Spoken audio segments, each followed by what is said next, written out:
Well, what's going on, YouTubers? I'm gonna try this again. I apologize for that, folks.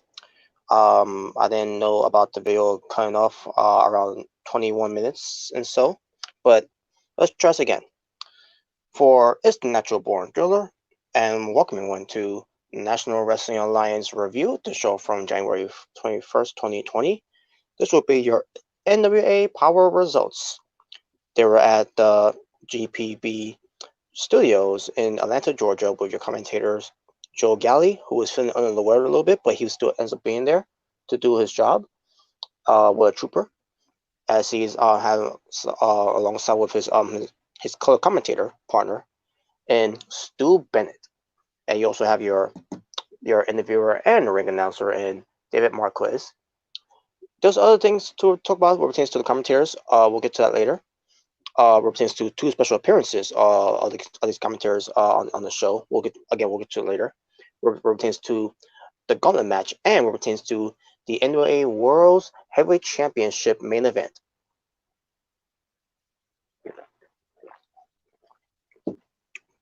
So yeah, it's me trying this again, folks. So here we go. Let's get right into it.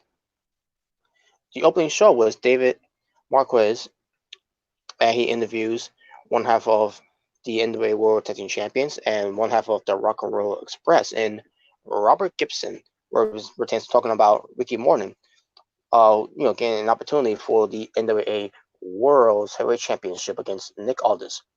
So, this time we see Robert Gibson doing all the talking here because Ricky Morton was who always usually does all the talking, and Robert Gibson just stands and look kind of pretty, and but this was a different case this time because Ricky Morton was getting ready for to get warm up for his main event match against Nick Aldis, where pertains to Ricky Morton, who is an old school generation, versus Nick Aldis, who is the new school generation, where pertains to two generation clash with one another in the main event of NWA Powerrr. Which, by the way, this is the Go Home Show edition.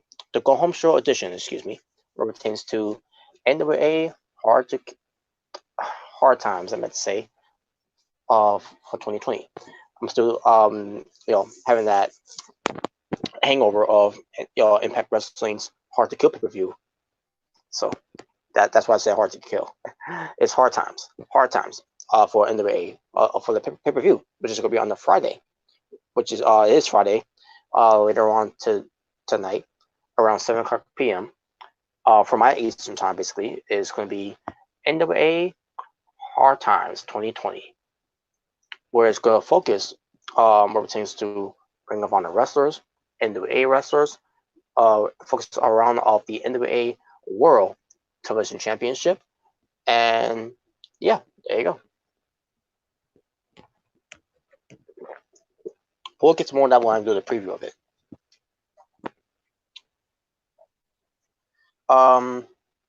So yeah, as I was saying, what pertains to two generations, when generations clash between new school generation Nick Aldis defending his NWA World Championship against old school generation and Ricky Morton, and we'll get to that main event later.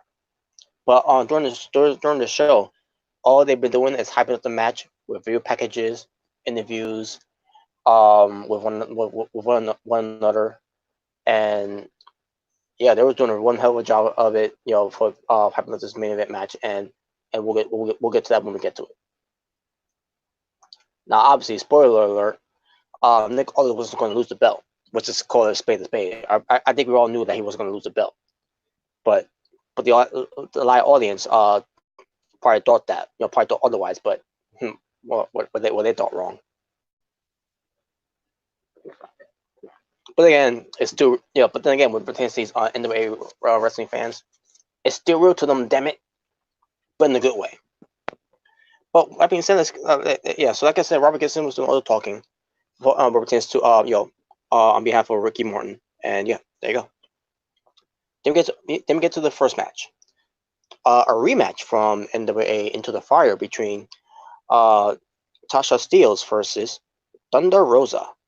And basically, it was the same match, with Thunder Rosa, kicking the ass, and with Tasha Steelz getting some momentum but it wasn't enough because Thunder Rosa ends up getting the win. And there you go. After the match, Thunder Rosa gets interviewed by David Marquez, what pertains to Molina's plan. And then Thunder Rosa said, "You have to ask her." And that was basically it. Because, yeah, that's basically all what she said. Because only Molina knows. And there you go. It was short to the point. So, there you go. Make all this cuts a promo to Marty Scurll for the upcoming show for um, NWA Powerrr, which is going to be the tapings of it. Basically, where it tends to Nick Aldis talking about Marty Scurll, coming to his home again, and he's going to do the same thing too, where it tends to ring runners of their show called Free Enterprise, and it's going to be at Baltimore, Maryland. He's going to attend there, and he's going to basically confront Marty Scurll. So there you go. Good promo though. Good promo from Nick Aldis. As always, he's a good talker, Nick Aldis. And for good reason. He's the world's champion in Ring of Honor. I mean, he's the world champion in NWA. Excuse me. That's what I meant to say. Joe Galli, he interviews one half of Wildcard, who's representing Strictly Business, and Royce Isaacs. And folks, I wanted to first say representative of Royce Isaac. Yeah, I kind of screwed up on the last previous reviews of NWA Powerrr. Basically represents giving the results of it, but represents to the National Wrestling Alliance review. I call basically I call Royce Isaacs as Isaacs Royce, and I made a mistake on that part, and I want to apologize for that miscommunication and for not realizing that I screwed up the name. So yes, it's actually Royce Isaacs, not Isaacs Royce. It's Royce Isaacs. Now I got that out of the way. You have Royce Isaacs, who's also along with May Valentine, where it pertains to Joe Galli asking Royce Isaacs about his losing streak and everything, and also you have Royce Isaacs coach. You're ruling on where it pertains to Nick Aldis defending his title against Ricky Morton. And basically, and then Royce Isaacs goes back to the part where he's keep losing matches and everything, and then also pertains to dating May Valentine, where they haven't even consummate yet. Basically they haven't slept together yet. And then May Valentine basically said, there's nothing wrong with a man waiting for the right moment for them to consummate, basically have sex.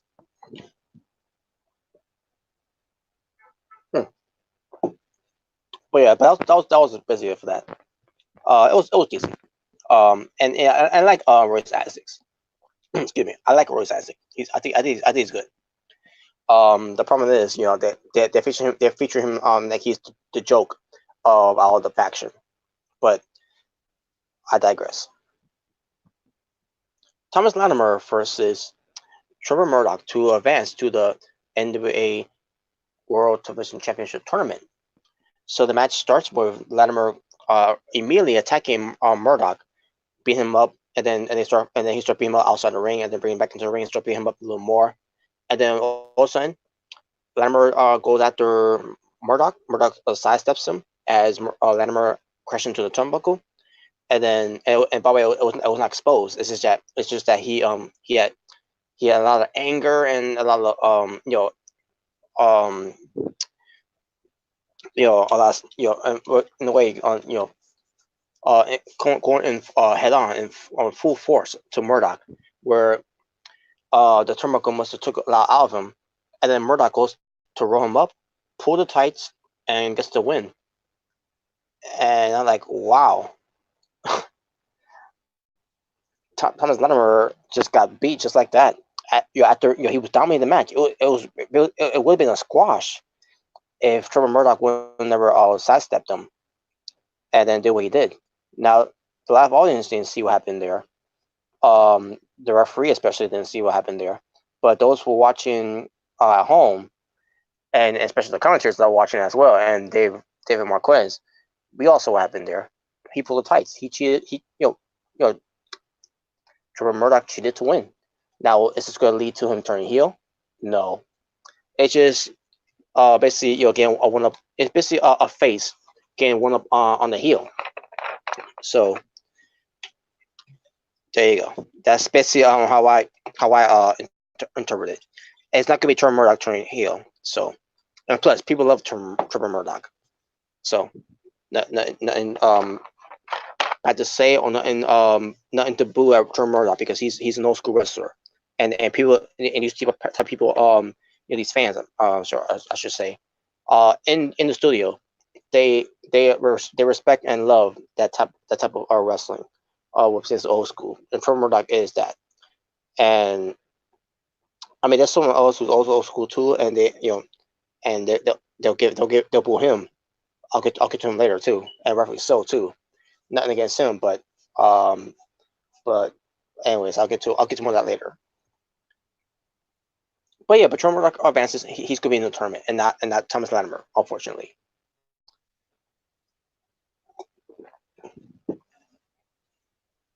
I'll be seeing Molina and Allison Kay with David Marquez, where Molina is going to start talking about Allison Kay, where it pertains to what's Molina's big secret here. So Allison Kay is like, we're sorry to Bray, and then Molina's like, wow, you're impatient or whatever, something like that. I think she may have said a curse word. I can't remember what it was, but I'm pretty sure she said a curse word where NWA basically edit that part out. So and let's be honest, if it didn't air that part out, Molina would not be in the NWA at that point. She probably would have been gone, just like in Jim Cornette. Just saying. Anyways, that's just a side joke. One moment, folks. I'm sorry. One moment. 1 second. I got this in here.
Okay, am I still here? Just give 1 moment, folks. Let me leave the studio again. I apologize. I'll explain why in a moment.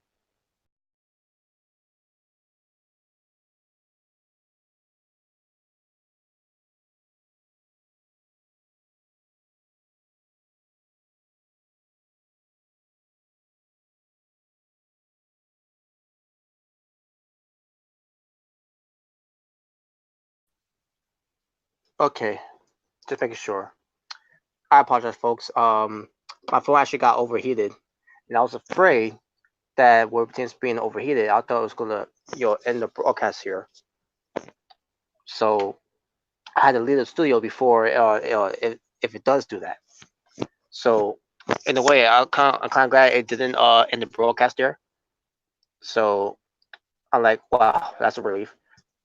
But yeah, I had to go, be somewhere near, a cold spot basically for my phone. So I had to put it by the window. So and on top of that, I gotta leave. I had it, the window to be open a little bit too. So, but to pick up where I left off here, Melina was going to, talk about her strategy here. Alison Kane. Alison Kane was losing her patience of waiting all this time pertains to what's going on here. So basically Alison Kane wants to fight Melina, and Melina, um, the thing is, Melina and Alison Kane was supposed to wrestle, on this episode, but unfortunately, Melina was not dressed to compete, and so Alison Kane thought she was going to face her at Hard to Kill, not Hard to Kill, Hard Times. See, I keep thinking about Impact Wrestling's Hard to Kill, Hard Times. So Melina said that Asuka Kay will defend her NWA Women's World Championship against Thunder Rosa, and that caught me off guard there. Like, wait a minute, what? I thought Melina was going to put herself into that match, but instead it's going to be Thunder Rosa. Yeah, I'm happy by the way for that. By the way, I've been wanting to see this since since 2019 between Alison Kay and Thunder Rosa, especially with Thunder Rosa is putting out the influence of her MMA fighting background into a wrestling style, because as a case, it's the same thing too. She does some MMA training, but as a case has never been an MMA fight though, like a like a Thunder Rosa, but still, that's something I'll still love to see though. So yeah, I'm glad that's happening at Hard Times, and basically Asuka thought pertains to Thunder Rosa, that she's like, I'll fight her right now too and everything. Basically, Asuka is ready to fight right here, right now. And then Molina decided to bring up Marty Bell, who's going to be taking her place against Alton Kay. And it's not going to be any ordinary match. It's going to be a no DQ match. So Alton Kay was fine with that. And then we get to the match between Alton Kay versus Marty Bell. No disqualification. It started off very good at first in the ring. Then it started fighting outside the ring, where it started getting even more good. And they introduced a steel chair into the match. I think either a ring post or a steel step got involved too in the match, but I can't really remember that much. But Omer, the steel chair, was involved with Batista, Marty Bell, and also came using it on each other. And then also they got into the ring and started using the steel chair in the ring as well. Allison K was going to take care of Marty Bell with a steel chair. Marty Bell tells her, "No, we're friends and everything." Blah blah blah. Allison K puts it down, basically showing some remorse. All of a sudden, Marty Bell, try to get to the chair, and then Alison Kay steps on the chair and like, "Are you serious?" And then she takes care of Marty Bell by putting her into the what was it called again, the AK-47, yeah, the AK-47, which is in a way a twisting face buster, right onto the steel chair, by the way. And by God, did Marty Bell hit that steel chair when she basically fell into it. Like, wow, like Marty Bell didn't even have to do that. She could have just put her hands in front of in front of her face to protect herself.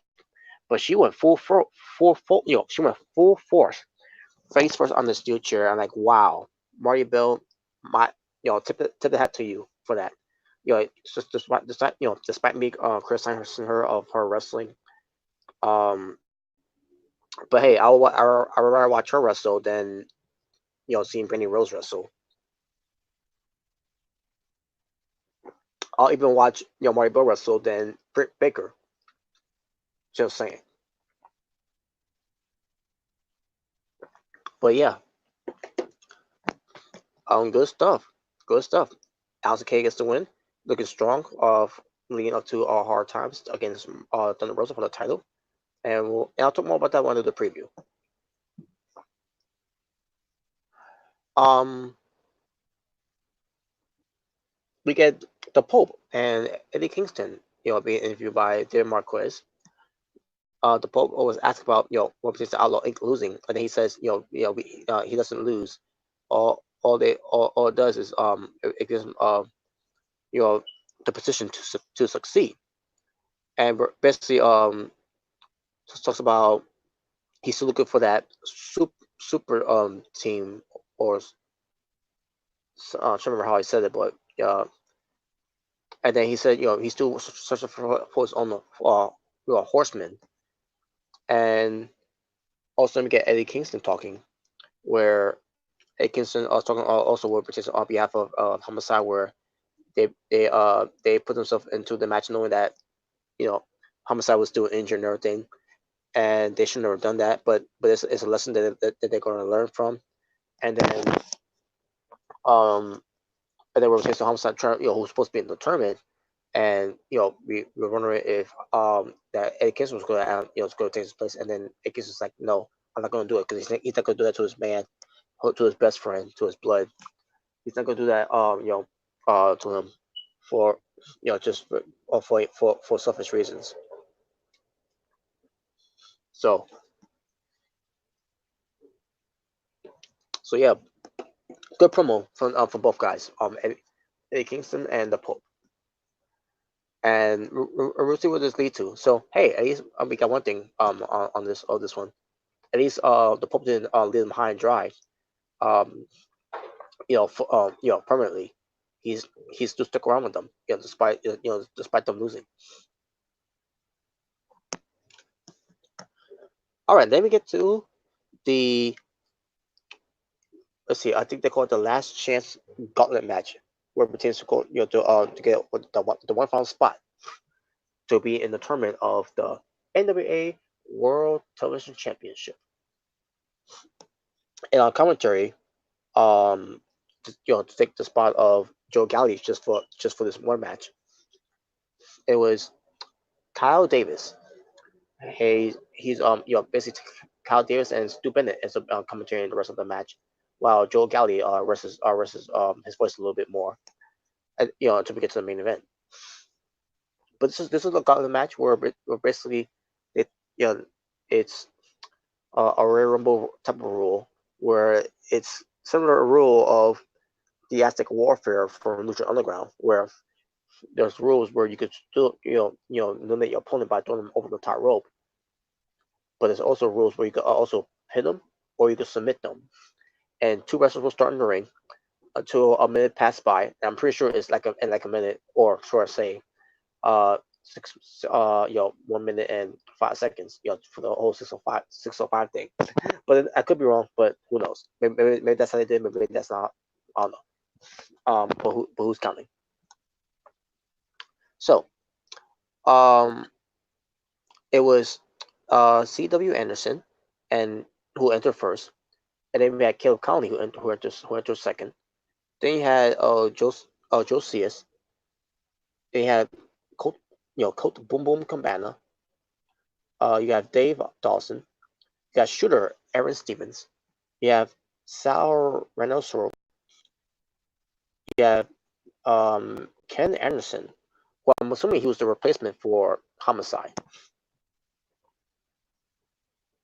And that was basically it. Order of eliminations. Josias was eliminated by both Caleb Conley and C.W. Anderson. And basically, I mean, Josias was eliminated. As soon as he got in, he was gone. He was gone. So if you blink your eye, you missed the elimination of Josias. It was so quick that you couldn't even see it.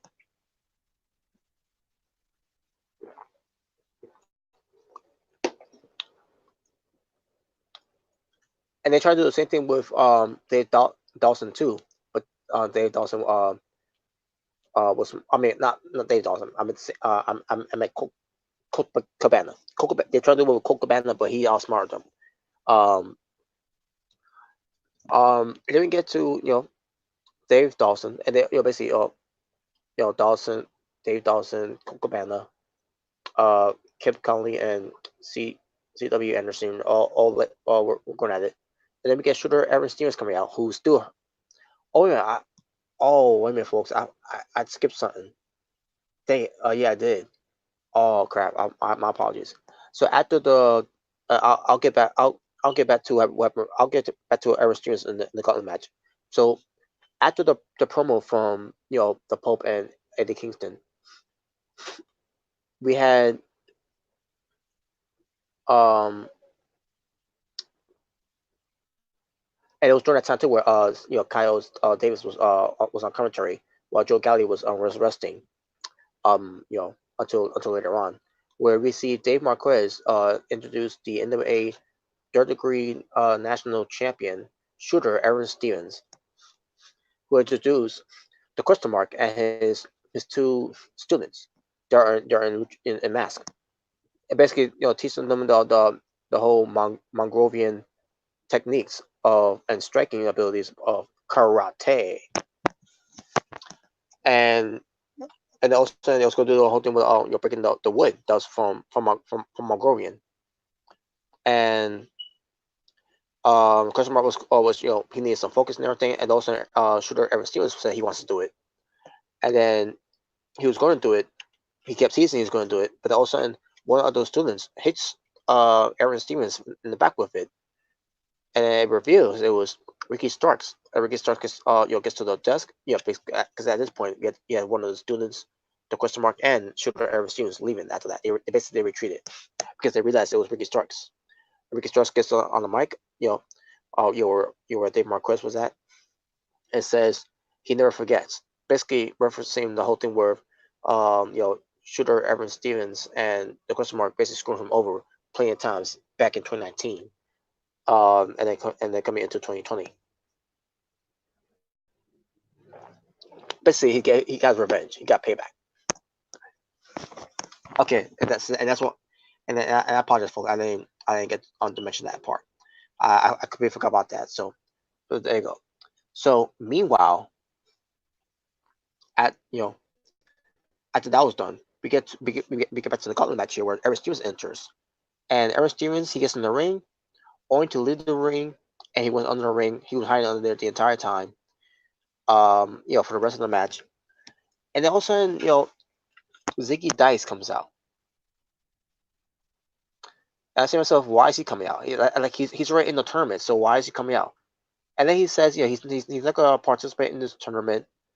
I mean, not the tournament. He's already in the tournament. What I meant to say was, he's not gonna participate in this match. And I say to myself, why you're suggesting that you're gonna be in this match where you're already in the tournament? And he says, good luck to these guys and everything, and that was it. And like I said, so what was the point of that? I guess in a way they did this on the spot, for us fans to forget about your shooter Aaron Stevens who was under the ring. Well, I didn't forget. I still remember. Yeah, maybe the live audience may have forgotten about it, and that's how and that was their goal. If that was NWA's goal, clever on their part for the live audience. But for a viewer like me that knows this spot, that's been done so many times in wrestling, I wasn't gonna forget. So yeah, this was so that was a fail. On my point of view, that was a fail, and it just made me hate Ziggy Dykes. And yes, I know he's a heel. Yeah, he's an old school heel and everything. Blah blah blah. Who cares? it just made me hate him because he came out there and and he's unimportant. He wasting my time. He was in his wrestling gear and everything. It was just stupid. Sal or Reynolds Rule, I think he got hurt a little bit in the match because he botched a spot, which I thought it was kind of hilarious, but at the same time, like, damn, man, he was doing some good stuff in there too, but it was that one spot that he unbotched and it just didn't look good. Uh, but anyways, so then we finally got some eliminations. We got Dave Dawson getting eliminated, and then we had Sal getting eliminated. Sal or Reynolds Rule getting eliminated. Basically it was Mr. Anderson, Ken Anderson, and Coco Banner was cleaning house, and then you had Caleb Conley getting eliminated too as well. Then you had CW Anderson getting eliminated too, and then also we get shooter Aaron Stevens finally getting in there because here's the thing, question mark came out, and then Aaron Stevens come out, and then he tried to eliminate both guys, but it didn't work. Basically, in the question mark, because here's what happened. The question mark was going to strike both Anderson and Cocobando with the Mongolian strike. Um, Spike. I did some Mongolian spike to both basically Aaron Stevens. I mean, not the Aaron Stevens. To both Cocobanda and Mr. Anderson. Excuse me.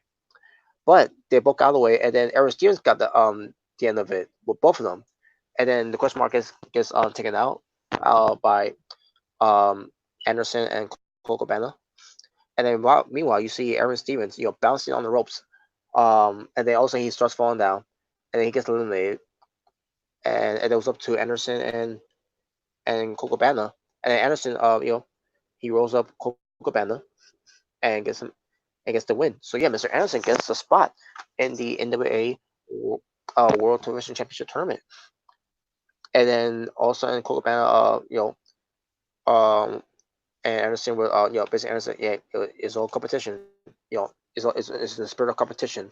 Shake hands and then they hug. Only for Mr. Anderson to give him a low blow and gives him the mic check one, basically the mic check in the ring.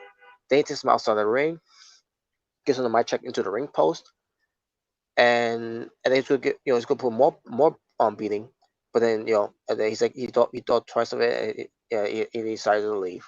So yeah, this is Mr. Anderson, now a full-blown heel, because he turns back on his best friend, and you know what? I loved it.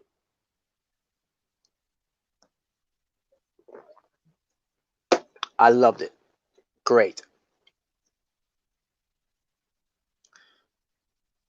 James Storm and Eli Drake gets interviewed by David Marquardt. Basically, they talk about the NWA World Championship title match between Nick Aldis versus Ricky Morton, where it retains to Nick Aldis defend his NWA World Heavyweight Championship. And I thought it was a good promo, not just from Eli Drake, but from James Storm. He was into this promo. Retains to you're praying and and all that, and it was great. I thought I loved it. It was such good shit. Then we get Joe Galli welcome back onto the commentary because we're about to get to the main event, and basically Joe. Actually, he got a commentary yet. He basically will give us some breaking news where it pertains to announcements that Matt Cross, formerly known as Son of Havoc from Lucha Underground, but yeah, Matt Cross is going to be part of the tournament, and you also have a guy from Ring of Honor known as Dan Maff. Dan Maff. I'm trying to remember that's how I pronounce it, but he was getting an interview, and he was kind of a promo, and I'm like, wow, that was a great promo. He was basically, he was kind of like an old school promo, and like, wow, that was great. So I'm like, saying to myself, wow, Oh man, he was determined. He wants to be the next NWA World Television Champion.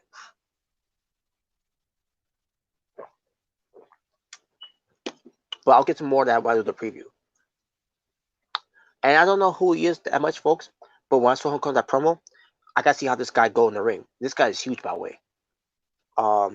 Represents to to his size, his weight, and I'm not talking about height. Now I don't know how tall he is. But seeing him, I'm like, wow, he's got a good look. But I haven't seen the full body of him. Also, it's from his head always to his just from his chest. But yeah, but I think he looks good. But I can't wait to see more of him. When it pertains to NWA Hard Times. Then we see Flip Gordon being interviewed, what pertains to Nick Aldis, and basically Nick Aldis, he's got a nut trucker on his back, what pertains to Flip Gordon, because Flip Gordon wants the 10 pounds of gold, and that basically was the gist of it. So then we get Joe Galli telling us that the rest of the cards for NWA Hard Times.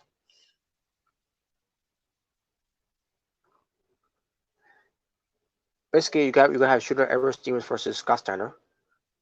Represents defending his title. You're gonna be having Rock and Roll Express defending their titles against Wild Cards, Gene Storm, Eli Drake, three-way tag team match. And then we get the main event where we see the owner, Billy Corgan, joining along with Stu Bennett and Joe Galli for this main event, where you see Ricky Morton coming out with Robert Gibson and Nick Aldis coming out with the rest of Strictly Business of Wild Cards, which is Thomas Latimer and Royce Isaacs and Camille. But then also Billy Corgan was whispering in Stu Bennett's ear and says, and basically Stu Bennett said that just that these guys are banned from ringside. Basically, it's gonna be a one-on-one match, and there you go.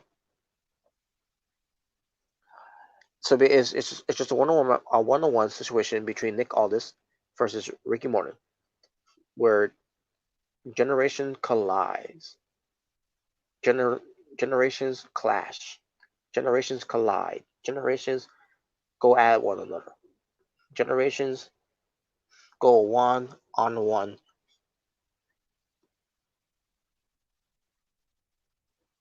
All right, enough of that. So yeah, it's for the NWA World Championship. Match itself, um, the crowds were into Ricky Morton, obviously, and they were loving the match because Ricky Morton was getting the better of Nick Aldis, and Nick Aldis was basically wasn't giving his best that much really.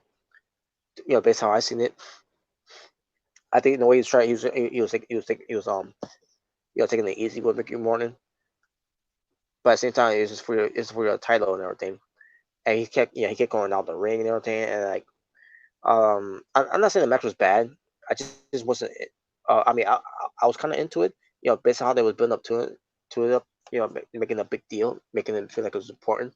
But at the going into it and watching it, and after it was over, I'm like to myself, it was all right.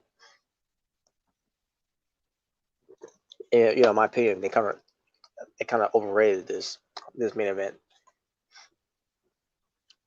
But in the end, it was Nick Aldis getting the win because he cheated. He pulled the tights, and Nick Aldis stood the champion. Which, of course, he wasn't going to lose the belt. And that's part of one of the reasons why too.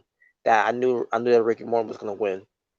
I knew he was going to lose, and just basically Nick Aldis you know no way to put another check mark on another victim that he beat to still be you know the champion, and for those who try to challenge him, he's better than them.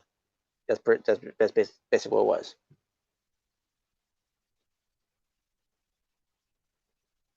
Oh yeah, and while Nick also was celebrating, also we see interrupting a message from Villain Enterprise, especially what pertains to Marty's girl.